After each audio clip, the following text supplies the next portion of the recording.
Low and medium textures, trilinear texture filtering, 1024 by 600p resolution, 2 times MSAA. This sounds an awful lot like an Xbox 360 Call of Duty game. However, this is not an Xbox 360 Call of Duty game, this is Titanfall 2 running on PC.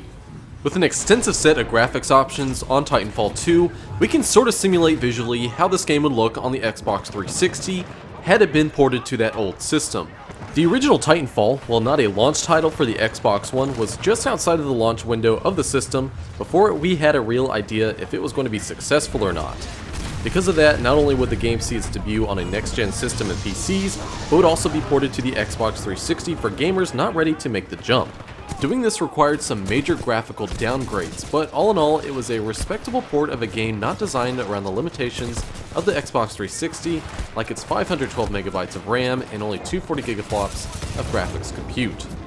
After playing through Titanfall 2's campaign on PC recently, I couldn't help but question if Titanfall 2 could have been faithfully ported to the 360. Realistically, Titanfall 2's raw graphics, while certainly better than the first games, are not really as much a massive improvement as much as an optimization.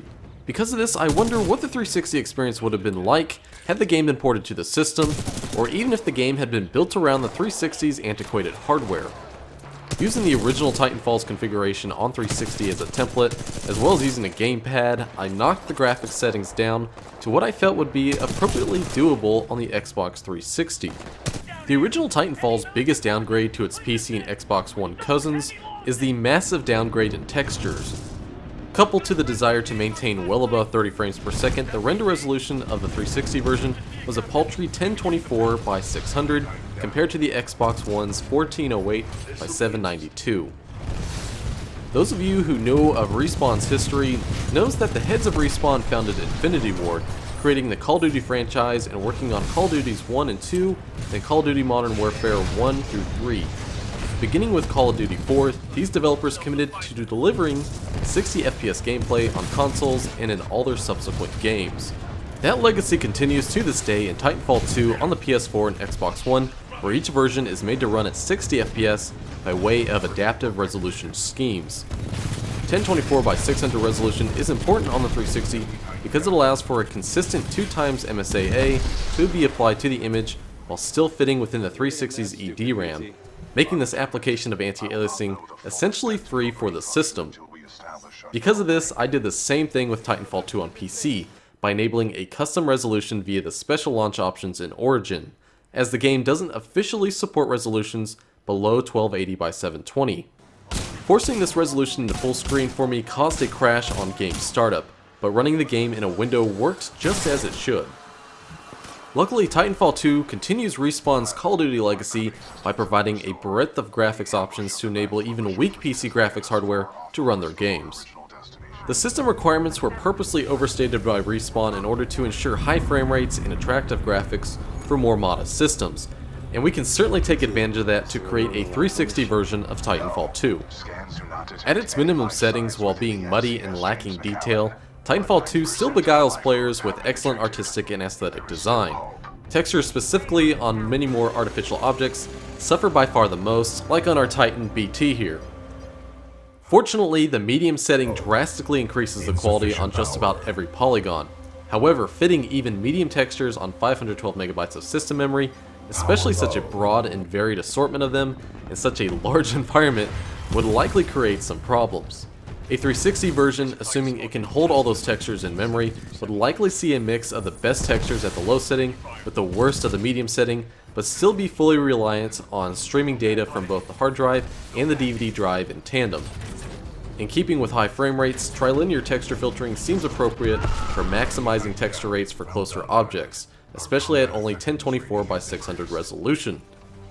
Like the 360 version of the first Titanfall, I would expect shadows to be baked into the environment, which unfortunately I can't really simulate on this PC version, but using world shadows at their lowest quality gives us a sense of what the game shadowing could look like. You can actually disable shadows altogether, but it really does reduce the game's graphical depth. While the 360 version of Titanfall did use pre-baked, all the proper Infinity Ward Call of Duty games on 360 used actual shadows. But considering the number of effects and other graphical loads that would occur during gameplay, pre-baked shadows would likely be used in a 360 port of Titanfall 2. As I mentioned just a second ago, Titanfall 2's artistic design really doesn't suffer as much as one might expect when downgrading to many of the lowest settings. I would certainly not disable impact marks, a standard feature in any 360 FPS.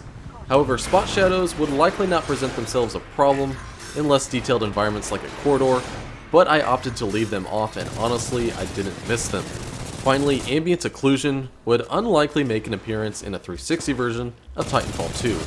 There are plenty of tight corridors and dark spaces that give purpose to its use, however, it's not necessary in lieu of its graphical expense when you're aiming for 60 frames per second. Now, I haven't mentioned anything about the 360's Xenon CPU in all of this.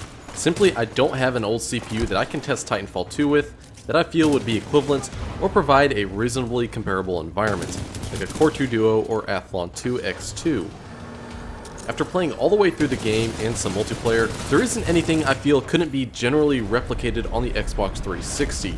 Ragdolls, animations, and effects obviously would be reduced in quantity and quality, and perhaps a reduction in sound effects as well, since the CPU handled it on that system. The 360 port of the first Titanfall handled the game well enough. I would predict that the CPU side of things shouldn't be a big deal for TF2 if it was ever on the old system. It just can't be as big and bold as it is on current gen. In finality, there is little argument for a 360 port. The current systems are now 3 years old, plenty of gamers and all major franchises have jumped over to the current gen. While it's not to say the 360 is useless, its time is simply over, as is this video. I hope you guys enjoyed this discussion. Be sure to subscribe to my channel and like the video if you did. It goes a very long way in encouraging me to put out even more content. Expect a new video very soon from yours truly. You all have a good night. Welcome to the 6th floor, Coop.